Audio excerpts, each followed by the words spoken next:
without you even taking a break.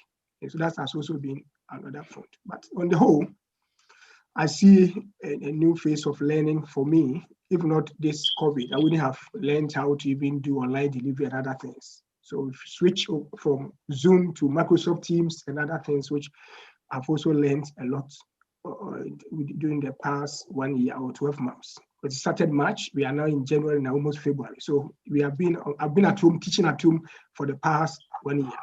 It's been, so thank you for that. I'll come in later on with other questions. Okay, sure. It's good to hear that children or people are still interested in trying to further their education despite what is actually happening and what is going on. So I'm glad to hear that. Raphael. All right. Thank you so much. I think almost everybody has said a bit of what I have to say. I think the COVID experience has been almost equal for all of us. I wouldn't say COVID-19 has been fully bad. There have been times where we've been able to learn a lot of things and innovate and be creative as well in this COVID-19. I think COVID actually challenged us to be innovative. Connection. Sonia, are you available to talk? Yeah, can you hear me? Yes. Okay, so for me, COVID came as a surprise. I remember in February last year, I was in Russia for the International President's Meeting of ISEC. And at the time I was traveling to Russia, Russia had just 2 cases. They had just reported 2 cases of COVID. And I arrived in Ghana, and a week after everything had blown out of proportion, the president was addressing us, schools were shut, and I was still in school. I was in my final year, my last semester, finishing up with my project. I actually was doing some attachments at the hospital to wrap up my case management and all of that.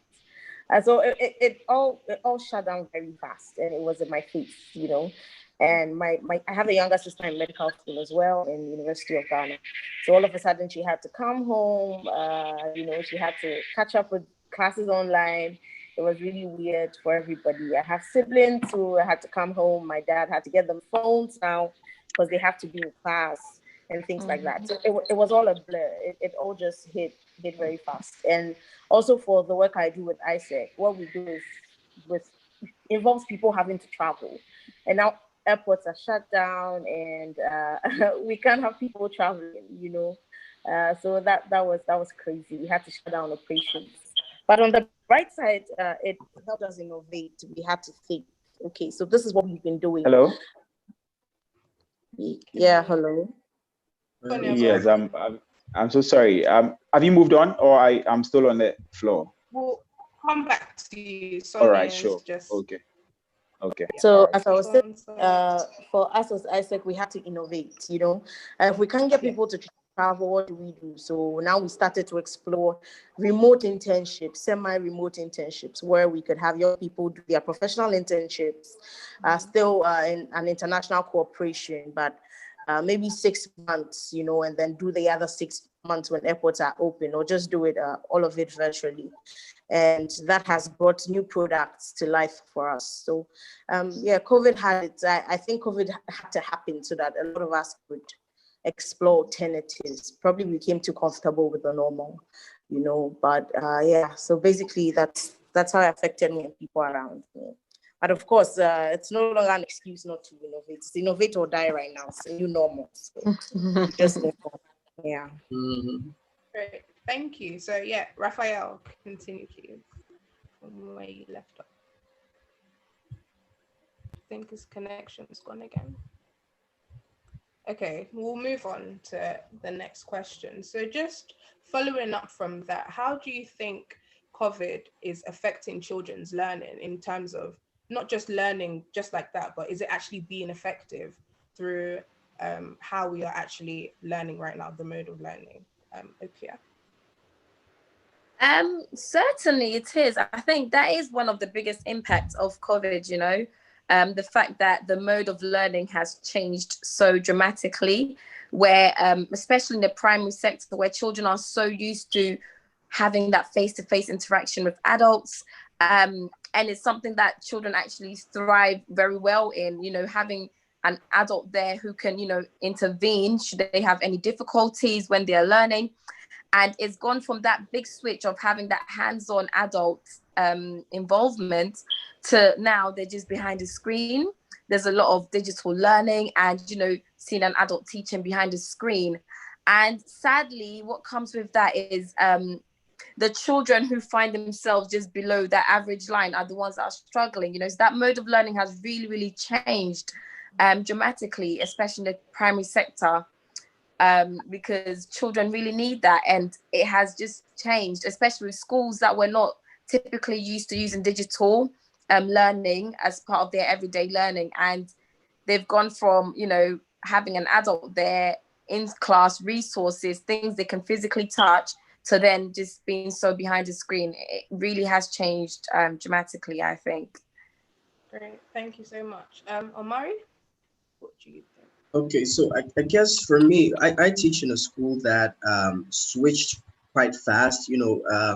I think by the next month after the lockdown, we were on Zoom and we were having full classes, like six classes every day.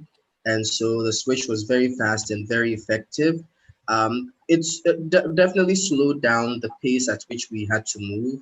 But I would say that we were very effective because, almost all the children really had access to internet and access to phones or laptops, and were able to Zoom in. Our school was also able to provide routers for teachers to be able to work from home, during the lockdown. So it was quite effective. But I guess the main thing was it affected the pace at which we had to go, and then we had to switch up some ways that we assess children, and but generally the kids didn't have any problem because I teach kids as low as grade 3, grade 4, grade 5, and they were always ready on Zoom, ready to study and to learn. So it hasn't really affected the lessons. Maybe it slowed it down a little bit, but I would say that it's been effective, particularly in a school like mine that has parents and students that can afford such technology. Okay, great. I wish I had those type of children in my school. It was quite difficult in my school to get children to focus and actually come online. So it's great to hear that, it was quite effective. That's interesting. And I noted that in my class and in my school, because I just want to say this, like, before I even come on to teach them, they are there waiting. And it's been the same for all the, like every time. Even I remember there was a day there was a holiday, and I just turned on my Zoom and some of the students were there waiting for class. I'm like, we are on holidays. Like, oh, okay, sir, that's fine. So I guess it's not been very difficult for them to transition for my students. Great. So Kofi, as a student, how has it been for you? For me, when it started, I wasn't a student. I was still doing my master's. But then as a student, we still, I started school late last year. So I think I had come down a bit. So we go to class, all right, but then the thing, we are spaced out. And then you can't really socialize and meet new people because I've been in the class for a while, but then we're always wearing masks. So even when I see a colleague outside, I'll not be able to identify who the person is. As we are in the second wave, most of my classmates are clamoring for online studies. We are always clamoring for it every day, every single day. We're always saying we can't take that risk. So I think for me, yes. But then there's a challenge. If we decide to move to the online study, not everyone may be able to participate. As Mary said, school, some of the kids are privileged. But then I don't think everyone is privileged to have internet and then can be able to afford it. So we may have lockdowns. Thank you so much. Raphael, your experience, please. All right. So am I supposed to answer the first question because I didn't get the second? Okay, you can finish off the first one if you want. Okay. All right. So I was actually saying that COVID hasn't been all negative for me as a student and as a student leader, but it has actually pushed us to be creative and innovative in the way we do our things, and it has actually kept universities on their toes. I think that is one thing that I really like about COVID. Yes, although it has its own negative, lives are being lost and all of that, but I think now universities have tried to all get in place online learning systems and all of that, and I think it's a plus because it's been long overdue. I think Ghana should be in that level already. So if COVID actually came and got them to step up their game, I think it's a good one. And personally, COVID actually made me organize my first conference. I've never held a conference. I never planned it. I never saw it coming. But COVID came and I was able to do something within the short time that we were in the house. I was able to hold a conference to impact over 250 young people across Africa, Asia, America, and other continents. And I think that those are the few things that COVID has really given to us. That those are the things that COVID has helped us do. And so I think COVID hasn't been all bad, even though lives have been lost and people have lost their jobs and all of that. But I think it has actually helped us. It has actually pushed us to do more things and innovate and explore more sectors and all of that. So that is what I can say.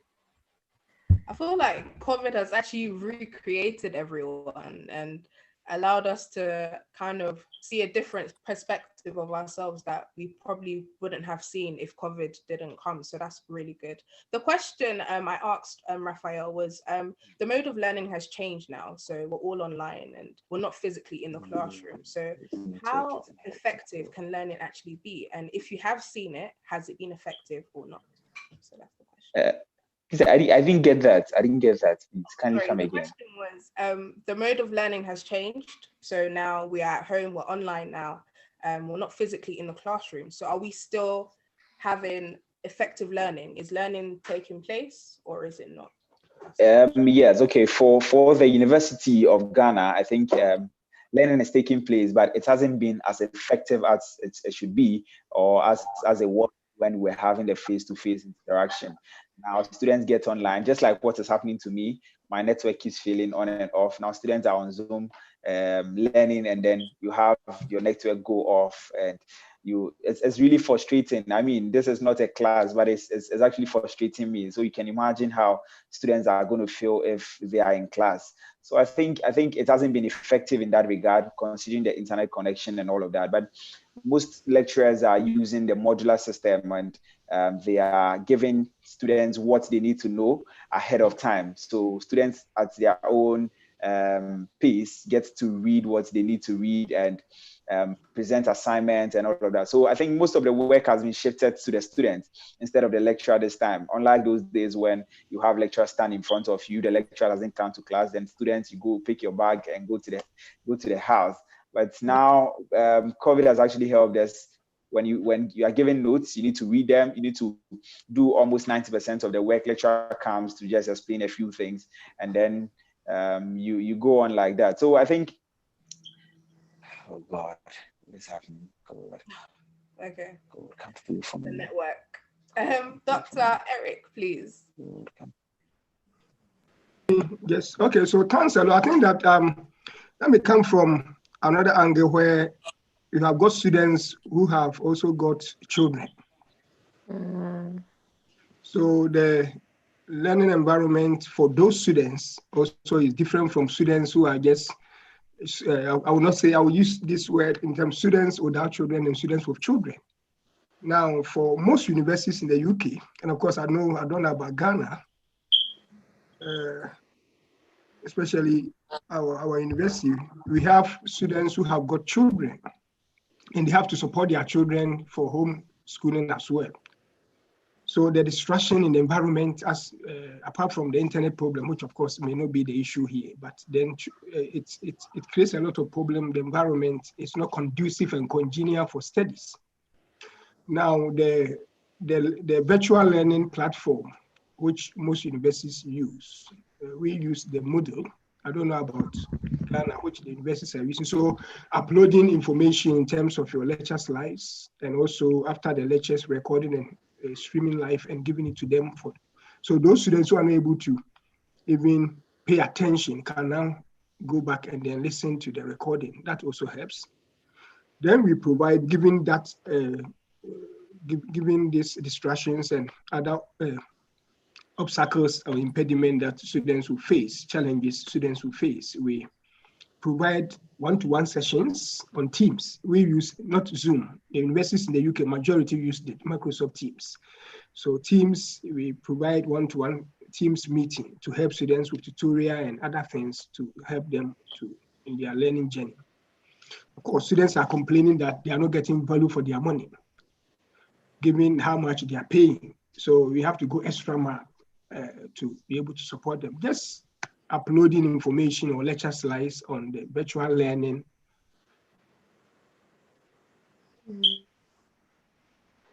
Okay, I just mute myself. So that's it. What I would say is that, yes, it has facilitated learning to some extent, but some students are disadvantaged. Even assessment, we had assessment for first term assessment. Some students with children cannot do assessment during daytime because the children are disturbing them. So they need extra time to be able to do it after the children are sleeping. So these are some of the challenges you need to think around. So if it's 2 hours, those students, you have to give them about 8 hours, 9 hours to allow them to be able to do it. And the university must accommodate it, because you cannot say that, okay, because you all have to understand that the COVID has brought some hardships to us, ourselves, and then to the students, and be able to understand them so that they will also be left behind. So some of these are some of the challenges which may not pertain in Ghana or to some students without young family. Of course, if I've got 2-year-old, 3-year-old, or even year-old child, it doesn't care whether you're having lectures or not, they will be making noise.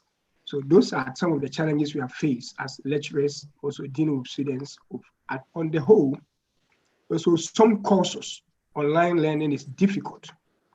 For some courses, not all courses. So some courses are just straightforward. If we look at quantitative subjects, some quantitative subjects where you need to be able to have hands-on, if you're just giving a lecture and talking them through fast and ideas, theories, is straightforward. But when it comes to quantitative subjects, where you have to calculate and show, demonstrate, and because some students learn by observing, by working, and by hearing.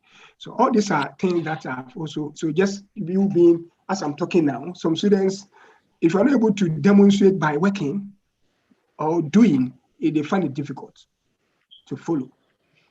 In a way, there are pluses and there are also negatives, which we can say that COVID has taught all of us. There are some drawbacks, there are some benefits, and let us find a midway to be able to work with it, because it's not going back, and employers have also embraced it. So even when students don't learn how to use this software and these changes, when you go back to employment, you will struggle.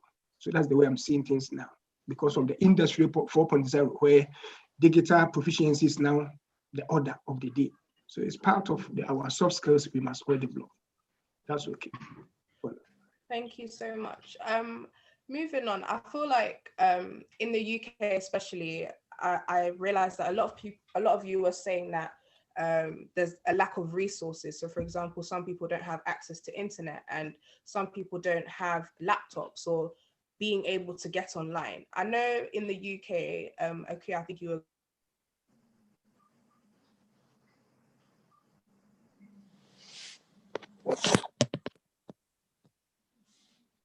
Hello? Hello? Hello? Hello? Sort of. Can you hear me? No. Hello? No, Hello? we couldn't hear you. Yeah. Can you hear me now? Yes. Yeah. So yeah, so I was saying, we were talking about lack of resources and the fact that a lot of us or the students can't get online because they don't have laptops or they don't have internet access. But I know that in the UK, the government is really trying their best to provide laptops for students who are not able to get online that way. So I just wanted to know that if that's happening in Ghana, actually, is the government doing that for students? Kofi? No, the government is not doing that. But what I'm aware of is that they've dedicated a channel, one of the state broadcasters. It's called Ghana Learning TV. So teachers come there to teach the kids. And even on radio, I think that some of the government-owned radio stations, teachers teach via radio and TV. So that's what I know. And then I think some schools, some universities were providing free bundle, but not internet bundle, but not laptops and other things. No. Dr. Sonia, got any experiences? Are they providing? Are you here? Yeah, hello, can you hear me? Yes, we can. Yes, could you take it again? Are they, have you had any experiences or have you heard the government may be helping students out with getting access or, getting access to the internet at all? If they No, of course, when all of this happened, and I'm going to say it this way because, of course, government intervened. That's what government was supposed to do. But I did not see or have not seen any conscious effort to provide for the gap in technology, especially in public schools outside of, say, maybe Accra, Kumasi, Takoradi, and that's what COVID exposed. It really exposed how archaic our systems are, especially in education, and how there's so much work to do, in terms of bridging the technological gap and the know-how between some schools in impoverished areas and schools in, the main cities of Ghana. So I didn't see anything like that. I heard of some private sector intervention, but I hope even beyond COVID, government realizes that there's a lot of work to be done. There's so much work to do in terms of exposing children to the technological know-how, because these are skills you need to be able to be competitive in the job market these days. You cannot just keep sending children to school because they have to go to school. So COVID exposed us big time. Great. It's good to hear. It's good that there's a sort of awareness now, and that there needs to be a change. Something needs to happen so that children can learn effectively, because this is children's future. We're really saying children's future and what they can be. Omari, are you here? To know your video.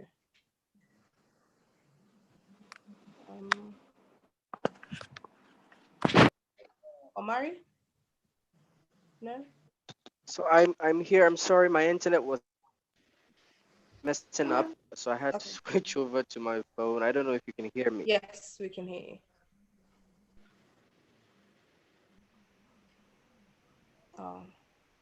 Can you hear me, please? Yes. Yeah. Can you hear me? Yeah. I don't think you can hear Okay, us. so unfortunately my internet was messy, so I had to switch to my phone. Okay. But what was the question? The question was, obviously looking at the UK, for example, the government is trying their best to provide for children that don't have the resource, like laptops or internet. What is Ghana doing? Have you seen anything? Are they doing anything for schools? So for example, in your school, are they providing equipment for students that don't have it? Or what are they doing to help those children? Oh, he's gone off. Raphael? Are you here? Okay. Omari's back. Omari? Hello? Yeah. Did you hear the question? Hello? Hello? Yeah. Okay. I heard the question. Okay. I don't know, my internet went off. Unfortunately, the internet, the government has not helped in any way in that regard. All they did was to shut down schools and have the kids stay home so that the spread is reduced. But they haven't done anything in terms of advancing technology or helping the kids access any form of technology. And it's been very problematic because schools, or schools that are now coming up, burgeoning schools or very small scale schools, have literally because of the shutdown, because some of them rely on students coming in every day and paying maybe feeding fee or stuff like that to ensure that they stay running. Down many schools forever and for life. I mean, I it's a small school. Oh, it's gone off. Okay, Dr. Eric, what universities, are they providing anything, especially in terms of, I feel like in the UK, universities were sort of neglected for some reason. I felt like there was no emphasis on university students. It was more on the primary and secondary. So is there Okay, anything? and in terms of universities provided, first of all, you have to declare that you need it. And so it's not a question that every university student is being given a laptop, no, because the first year students are given laptops as part of the incentive and free online books. That's the first thing. So prior to the COVID, every university student that came was given a laptop. So no, not an iPad. That's it. Then when this thing happened, students, some of them claimed that they didn't have a laptop and they couldn't use their iPad to be able to do the assignment. So then university, you have to now fill a form and declare that you need it. So in fact, almost students were given about 1,500 laptops last year, which yes, and now it's so even now as I'm talking to you now. So because if a student tells you that I don't have a laptop, so I can't submit my work, yes, you just have to accept that, because the person can apply for a extenuating circumstance based on that. My family, nobody has a laptop. I have to come to the library to do my coursework, but it's also not open. So the university now has a budget for that. Now, of course, there's a saving. The fact that students are not coming on campus, all the universities are making savings. So buying laptop for them, and we academics, everybody has been given a new laptop. Not even academics said, lecturers said they don't have, some of them said they didn't have laptop. And I'm telling the truth. Some lecturers said they didn't have laptops. They were bought. I have I've got two new laptops, because it is not that because I requested for it, but they bought it for us, so that you have no excuse to say that you can't teach because you don't have a laptop. But some lecturers say they didn't have it, and of course, when this thing happened for 2 weeks, they didn't have any lectures to go online, and the students were waiting. And when you ask them, say, I don't have any laptop to teach. So the university was compelled to provide for academics and the students. So because students will hide behind the fact that I couldn't submit my work, I don't have this, because we are sharing it, and my sisters are using it, or my brothers are using it. In the family, we have got only one laptop. And given the COVID, one person is using it. So the university provided every student. It is posted to your house. You fill the form. And, for last year, up to June last year, before the first lockdown was over, we had over 1,500 laptops supplied to students who requested. And now, as I'm talking to you now, because of the first term exams, students have also been provided with a lot of laptops. So and I know it is also for almost all, in fact, if even the small universities like our type, I would say ours cannot compare with Cambridge, Oxford. For those ones will be doing more than what we are doing. But some universities even went to the extent of providing bicycles and other things to help the students. Yes, that's what it is. So there are a lot of investment that will be made. I think that will also, the question you have asked, which we'll answer. That given this investment, I know that we are not going back to face-to-face, 100% face-to-face. It will never. I don't see how this huge investment that the universities have made in the UK, they will go 100% back to face-to-face. It will be maybe, I don't know. It's not going to go back. Wow. There will be what we call dual delivery, which we're having now. The dual delivery, The dual delivery is where students, some can choose to come to face-to-face. That's what we did. So you go to the class, some students, about 5 students can come and sit there, but majority at home. But you the lecturer, you are there, giving a lecture. So some students are sitting in the class, others are watching, others are also taking the lectures at home. That's what we call dual delivery. Now that's what's going to happen going forward.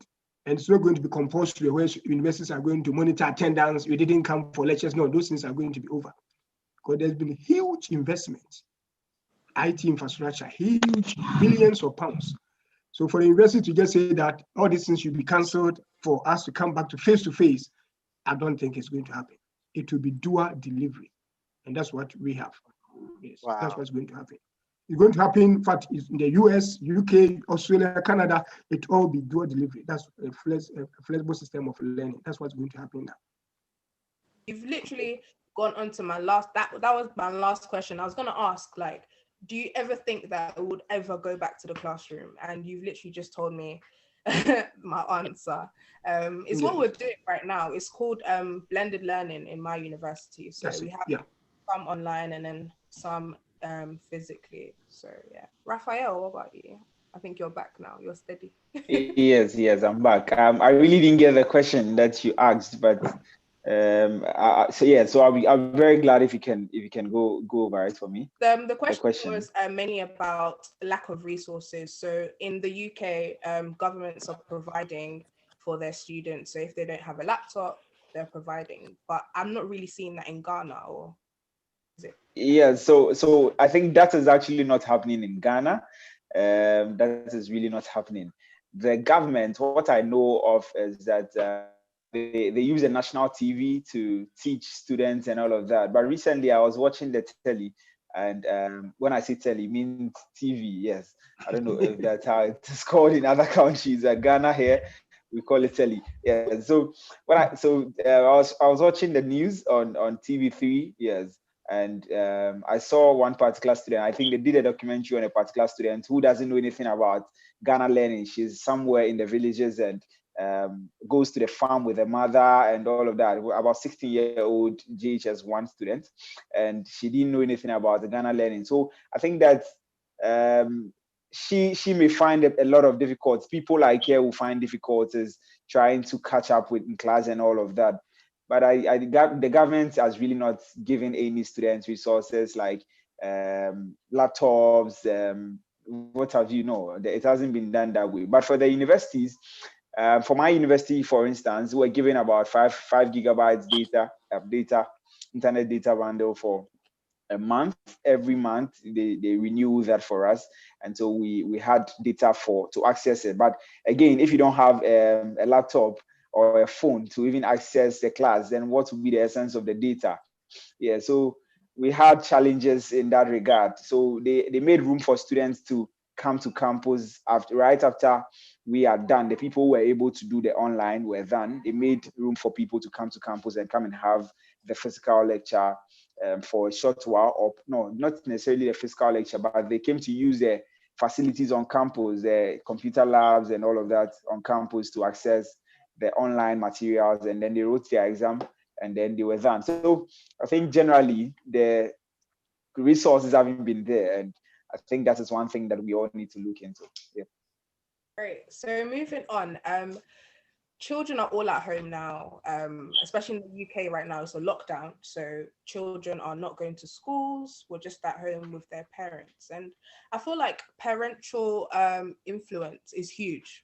Parents literally have to sort of be the guide, the facilitators to making sure that their children get online and are learning. So if, for example, I'm a parent and I haven't really gone to school that far, or I'm not really into technology, what can parents do to sort of help their children? So, okay.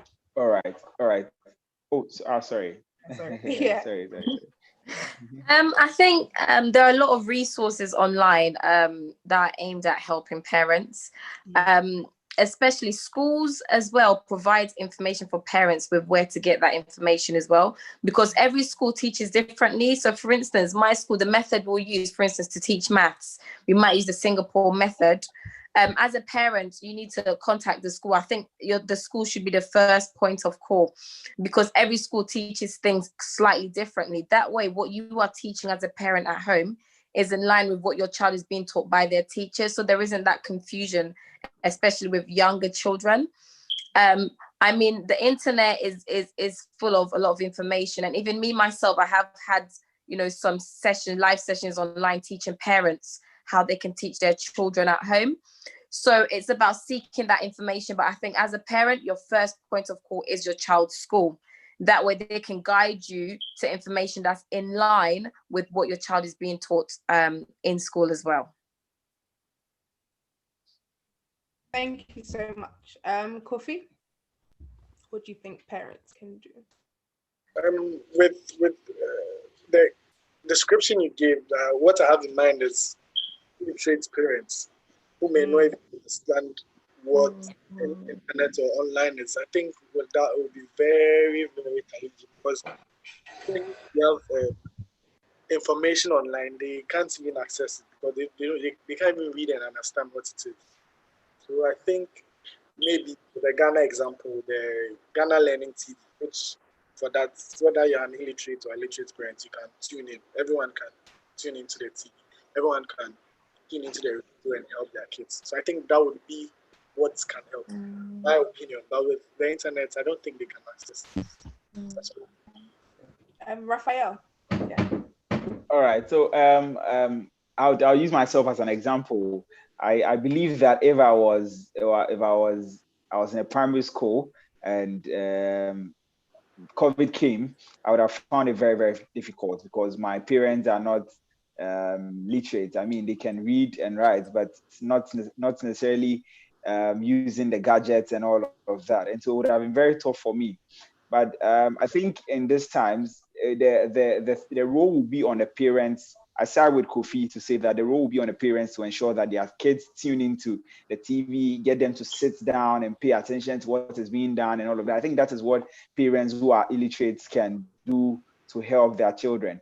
Yes, again, I think young people like myself and other community leaders, I know people are watching us on Facebook, and young people like ourselves can volunteer to give tutorials to other young people who are finding it difficult, or in our communities where they don't have access to all of those materials and all of that. I think some of us can volunteer our time.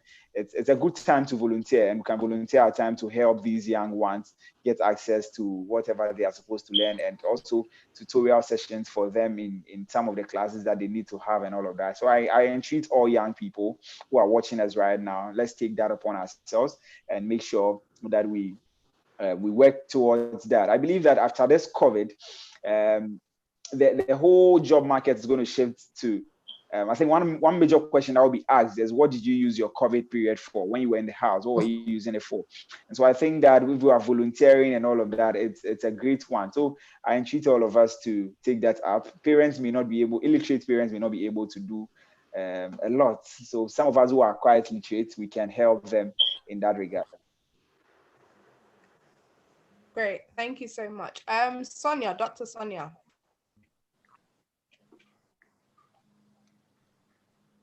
Is she around? Yes. Hello. Yeah. So this I see this two ways, right? So first is on the side of the schools or community leaders and all of that. So a lot of parents, even parents that are let me see, educated or working in places like banks, schools. Let's just say educated parents that have like good jobs, or you call a good job in Ghana, we're still struggling when they had to take their kids through the whole technology thing, help them connect to Zoom. Where do you do this? Even, simple things like finessing like an email inbox and stuff like that. It might surprise you, but a lot of people that are working or seem to have some exposure still are handicapped in this, so I see both ways. For instance, the school my siblings attend had a seminar for parents, taking them through how to navigate the tools they were using for teaching online, and that was a big help. And I remember calling home and asking if they needed help and helping out. I did that for extended family as well.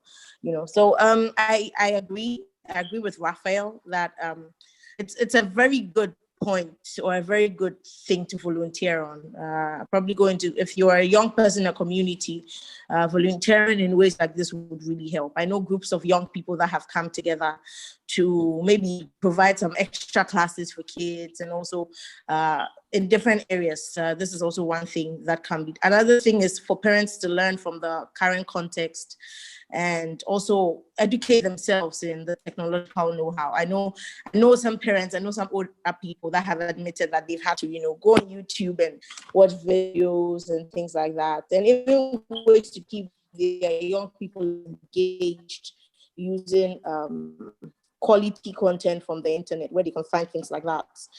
So it's both ways. It's our parents having to recognize that they play a very big role in helping children bridge this technological gap, like I said before. And secondly, it's also a very good volunteering opportunity. And it also brings to mind what community leaders and what we as individuals and young people can do to help to ensure that adults or parents also have as much exposure to these technological things as possible. Great, thank you so much. Omari, are you there? So I'm here. I'm listening to everything that's going on, and I think it's great ideas. I echo what I was saying about the parents and their involvement. Now, what I would say is that as parents, they need to get close to the teachers and be able to talk to them and ask questions. Of course, what Dr. Sonia also said was something that we did in our school. We organized a seminar and train the parents on how to use the Zoom and access our online platforms and how to access the assignments and educational materials. So, but what really helps parents is when they get closer to the teachers and they're able to find out what is going on, how they can support the children, and the teachers will have no option than to help when you reach out. So I think parents can form a great relationship with the teachers of their children, and then be able to reach out and help in some way. And I think this is a little off topic, but generally for my classes and in my school, we try to ensure that a lot of the work can be done by the students or even at school, so that the load doesn't fall on the parents, because often what happens is children go back home and they have to the parents have to help them through all of the homework, and it's like, can you do it on your own? Unless of course they are maybe toddlers or kids, but if from even class 1 upwards, they should be able to do about 60 or 70% of the work on their own. And I think that's also a great way to maybe relieve the parents of some of the tasks and the duties, and then they'll be able to work with the school.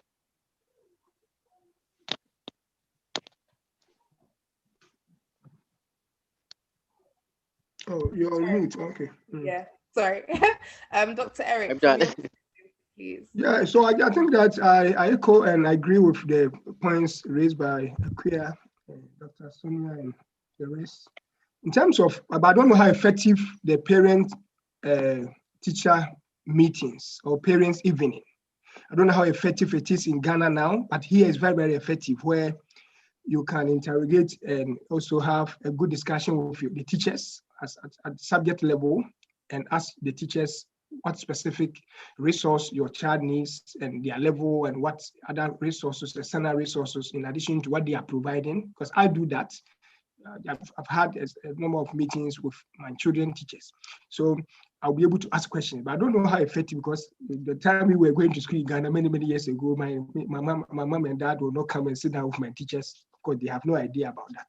For now, that Ghana has moved on a bit. I don't know whether parents are able to have that discussion with teachers for any such resources where teachers can guide And if that is not, then what are the policy implications in terms of what's the government doing also to help that? Because that also will not be, but here in the UK, the council also support. So what's government intervention in terms of policy that can also help the schools? That's so some of the discussion we are having, that we'll look at it. But I think that it's more effective when parents sit with teachers and then know the needs, the level, the resources you need to buy for your child. And then if the school cannot provide, the school can even send you other emails or link for you to be able to maybe provide extra classes or support for your child. And that is where I think the starting point is, if we have to support our children. If you are literate, then you can also, as a parent, teach your children without even having external support for that child. If you are not, then there are also other learning resources on the internet, on YouTube, and other things where you can guide. But if you're a parent and you don't understand, how can you guide? So the teacher should be able to help in that way. And that comes through teacher-parent or parent evenings, where parents have that meeting with teachers. I don't know about Ghana, how effective that is. I don't know, in the primary schools.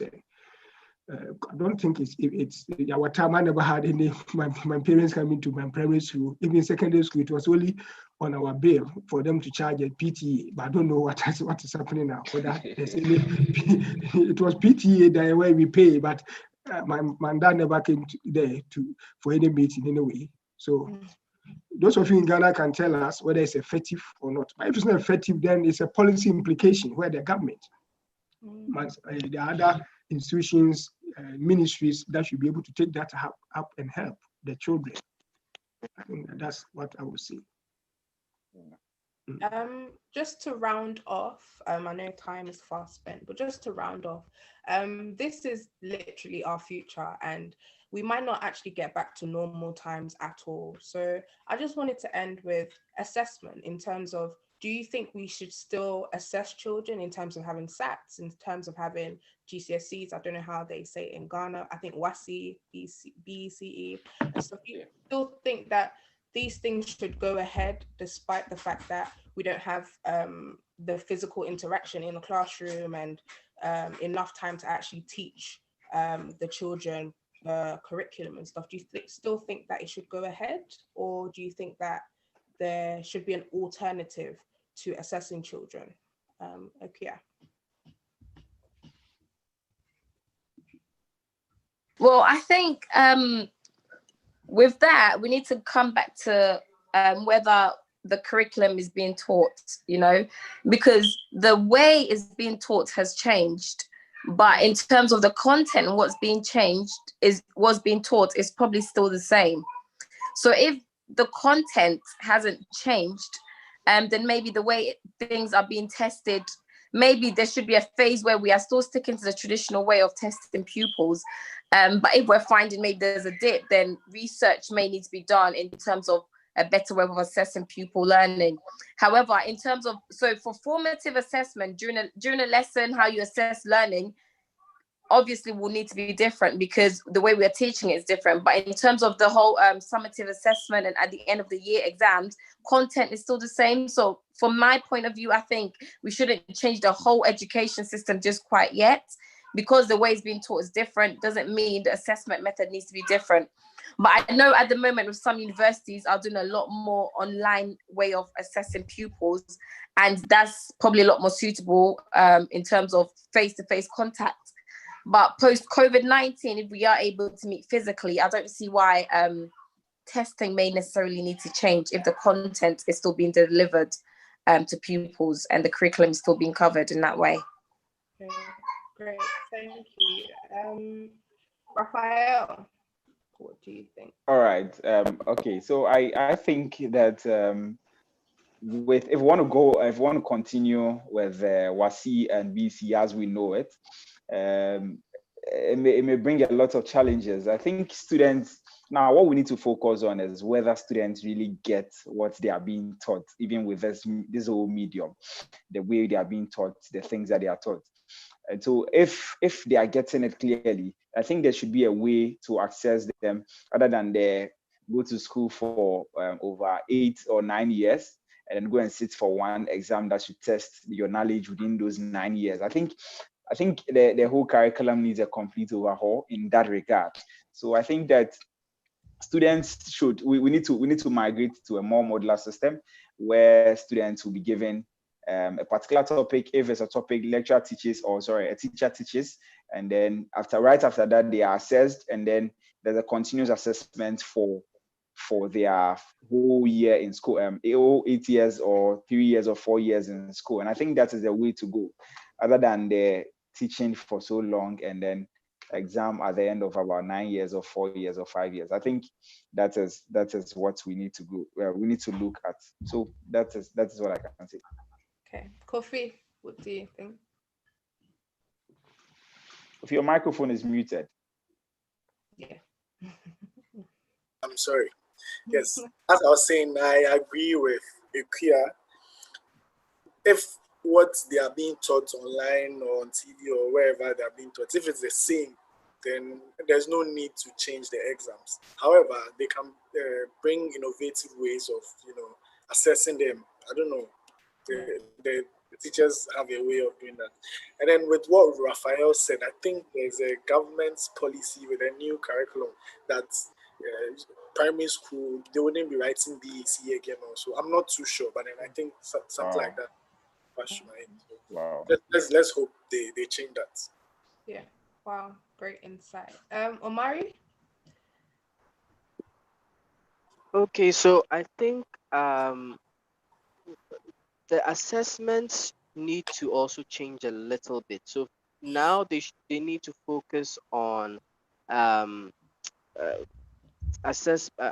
assessments based on, as Raphael was saying, maybe a modular form of assessment, but more of a cumulative assessment. So if they've done some work in GSS 1, it has to account for something. GSS 2 has to account for something. GSS 3 has to account for something. Because I think with people who wrote IGC, who were supposed to write the IGCSE, we call it IGCSE because it's international, and they didn't write it, and they had to be assessed by teachers based on how they performed, in school.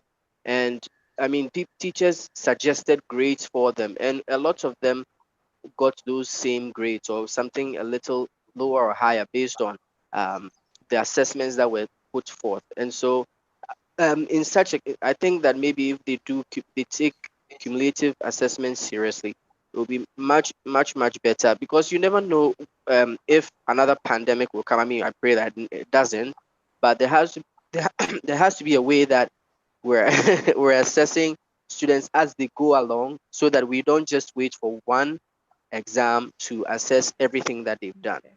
That's what I think. Okay, great. Dr. Sonia. Yeah, I agree with what everybody has said so far. What I'm going to add is I just think schools and teachers need to just get more innovative with how to grade students. I think continuous assessment makes a lot of sense. In Ghana, in the university, where you study, you're tested at a point, but in primary and JHS, you learn everything, and then on the end for exams, you have to learn everything all over again to write. We need to realize that this current context has really changed how children even absorb things. It's definitely not going to be the same. Right now, I think about kids going back to school, and I do not know if schools even have a good change management program for kids to adapt. I wonder if teachers can be sensitive to what some of these kids have gone through during the pandemic and things like that. So we should not be too quick to use the regular old exam to judge or measure their intelligence. We can also pay attention to other things, skills they have picked up, skills we have taught. How can we make them better? We shouldn't be too focused on the exam, and I think kids are going to do just fine. So that's what I have to add. Thank you. And lastly, Dr. Eric, please. Okay, thank you very much. I think I will just differ a bit with the assessment method. Now, having studied in Ghana up to the university level before traveling to the UK, I've seen the way we assess in Ghana up to our time. We did the A-levels and GCSE A-levels and then to the university. And once you're able to get your 3 A's, or for AAB, you go and do medicine, you do LLB or BSc accounting. And that means now if others go to do engineering. But I've seen that even having done that, only few courses finish and produce graduates that are able to employ themselves or get jobs and able to use the knowledge and apply it. So you've got the head knowledge, but the application. And it's all because it's informed by the assessment method we have used. Now, teaching in this country, I saw that at college level, if you look at the courses, even at BTech level, that we teach at BTech level, students who do BTech are able to set themselves up to start their own businesses.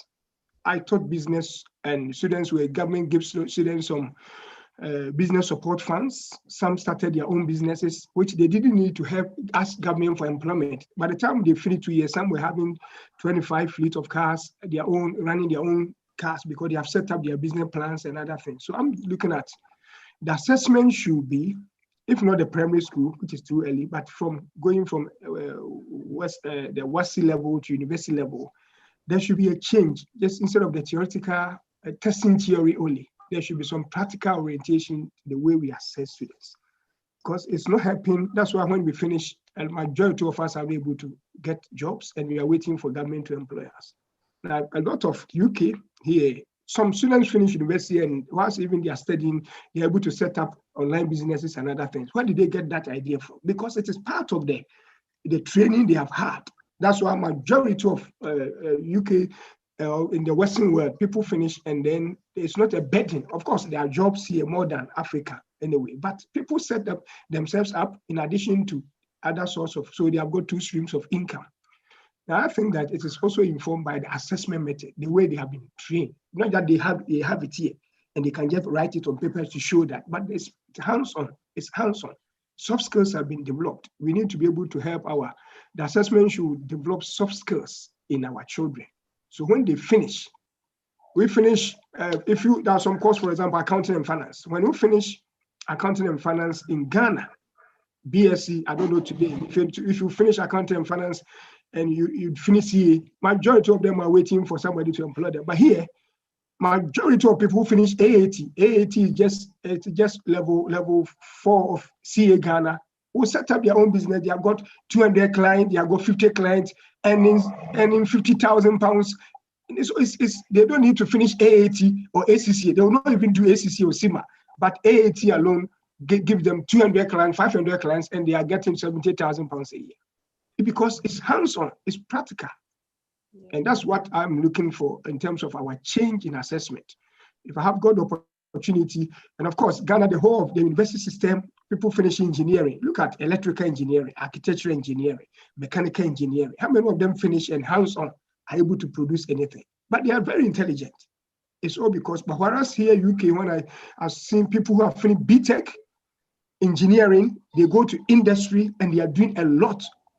And coming out of things that people who have finished degree are not able to do. Because it's hands-on. Assessment is hands-on. So let's see the way we can make some changes to the way we assess. That's the way I think. If it's still about policy as well. If schools is policy, because that's the way. So the mindset will change. US, Canada, Australia, that's the way they assess. People finish and they're able to work with what they have gone to school. They are not waiting for somebody to employ them. Some will be employed by, but majority are able to set up something for themselves. So that's me for that. Thank you for that opportunity. I've just to finish off, it's quite evident that we all need to come together to help and push the education system forward. So just to end off, as individuals, what are you going to do to help the education be sustainable or to help it move forward? So we'll start with Kofi. I didn't quite hear you. Did you hear me? There was, can you hear me now? Yeah, right now. Okay, so the question was, I said, so it's quite evident that we all need to make a change. We all need to help to reinforce the education system, to help it move forward and still be effective. So as individuals, what are you going to do to help maintain that? What sort of change are you going to do? What are you going to do to help? Okay, so I think earlier in one of your questions, Sonia said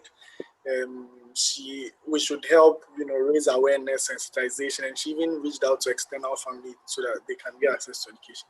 So I think I would choose that path, help others, raise awareness and help extended family members who may, because as of now, I don't think some schools may be able to do the in-classroom learning, so some may still require internet and also.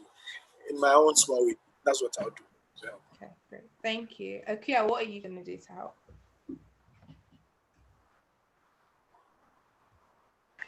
Certainly, I think it's something I've already started, and I think it's definitely worth continuing with the whole, because the burden is now on parents. A lot of it is on parents and, home learning. So for me to continue this educating of parents on my YouTube platform to make sure, that knowledge is being spread. And, as especially for our community in the UK, sometimes there's still that barrier where in Ghana, we're not used to being so involved in our child's education and being so involved with contacting schools and, and speaking to teachers. So continuing to actually be that bridging that gap where actually someone from our community who has an insight into the education system, being able to offer parents, that helping hand and, that bit of expertise that parents may seek, but might feel a little bit, a bit of a barrier to approach schools or teachers in that sense. So that's certainly something I'm going to continue doing, trying to, educate our parents as well and to help out as much as I can within the community. Great, thank you. Dr. Eric, what are you going to continue doing? Oh, yeah, I'm telling you, I have been in education for most part of my career. Since 2003, I have been promoting learning and enhancing learning and imparting learning. It's on this side of the divide anyway, not in Ghana, but the influences have also been felt because I've got a lot of Ghanaians attending universities in the UK, supervised from PhD level to the first degree supervision. So it's just imparting people to impact others. Yeah, because that's the way I see it, that Joseph was sent ahead of, as one person was sent ahead of the majority, but through him. So I see it as at the individual level, we can all make a change. And anytime I see people of my background, of African descent, and those who come from my background, I just want to do the best that I can to be able to help them to be able to achieve. And at the church front also, I organize. I have what I call the Youth Aglo, where I do train children, because my whole idea is to make sure that the African youth will go to the Russell Group University. So I've got a Youth Aglo that I guide them right from secondary school, year 7. I start telling them how to be able to study and guide them year 9, their subject choices. And as I mentioned, we cannot do it at individual level. The small you do, or somebody also, is like a torchlight. You set it, another person will set it, another person will set it. So let's not give up. In our small way, let's influence positively on other people's life. And as we keep doing, even if we are not the politicians, in our small way, let's do it from our home. Let's do it within our community and our circle of influence. And as we do that, it will help. And I'm proud to say that a lot of people have gone ahead. People who thought they couldn't make it have gone ahead to finish their masters. Others are doing PhD. It is all because of that impact that we can all do. And so I'm open to, yes, as I would say, I'm open to anybody who wants, if you want to do PhD in my area, if you want to, I will supervise. So I do that to help, to make sure that people can also get to the level. And that's what I do to help others. So thank you for inviting me today. It's been a privilege and honor. Thanks a lot. Okay, Raphael, what would you do? What are you going to continue doing? All right. Please, I want to say that is it Dr. Eric? Yeah. Or Mr. Eric? Mm-hmm. Okay, Dr. Eric. So I like to be part of your team too. That is in charge of grooming the young people. Yes. Aside that, I want to be groomed as well. Great. All right. Yeah, so what I'll do is that I'll make sure that I support any positive agenda that seeks change in our educational curriculum. I have been of the view that a lot of things needs to change in our educational curriculum here in Ghana, because you hear people abroad say, "Oh, this is hands-on," just like Dr. Eric said, is hands-on here in UK, and I don't know what Ghana is still doing. I know most of our leaders knew this. They know this has been the issue, but they don't change. They don't seem to change anything when they get into office or when they get into power and all of that. So what I'm going to do is that I'm going to support anything that needs to that's leading to any positive change in our educational curriculum. Aside that, I'll volunteer to help students in these times when I think I mentioned that there's a time that we need to help the parents, we need to help the students, the younger ones. I think they are at risk at this time, and so we need to help all of them. I'm going to volunteer to do that. My university is running a double track, and so once I'm done with my first semester, I have some time to stay home before I go and take my second semester. So I'll use that period to make sure that I impact in the young ones. And also I make sure that I speak up against anything that I think is negative to our education, the education system here in Ghana. Yes, and finally, I would encourage everybody to do the same. Thank you so much. Dr. Sonia, what are you going to do? Okay, so for me, especially, I'm fortunate to be working with ISEC already, as I said earlier. What we're doing was bringing people from all over the world to come and teach in schools, in the remotest parts of Ghana, right? And COVID happened, and we realized, well, we have a membership of over 200 across 8 universities in this country. So, of course, what we have rolled out are local volunteer programs that our members are going to take, that we are going to launch, so that our membership can do what our international volunteers have been doing. Another thing we are looking at right now is also like the communities we can impact and those we can reach. So be very intentional about it. Who really needs it? Who really needs that? And how we can exactly measure also the impact in there. So it's not just about going in to do it, but also measuring and seeing whether what we are doing has any relevant impact on the children's lives and the education they are getting. Personally, as I said earlier, I reached out to as many people I could to ask how I could help, if I could teach anything, if I could impart any knowledge, So that's also another thing. I feel it's really, and this is to everybody, it's very easy to sit down and say the little you're doing, it's maybe not, you think it's not being seen or nobody is hearing about it, but it goes a long way. You start to talk about it, somebody is encouraged, you spread the word, and that is how we're going to create a ripple effect of impact. So I encourage everybody to continue to do what they're doing, make a real commitment to ensuring that other people can benefit and become much better leaders than we are today. So that's it for me. Great, thank you. And lastly, Omari.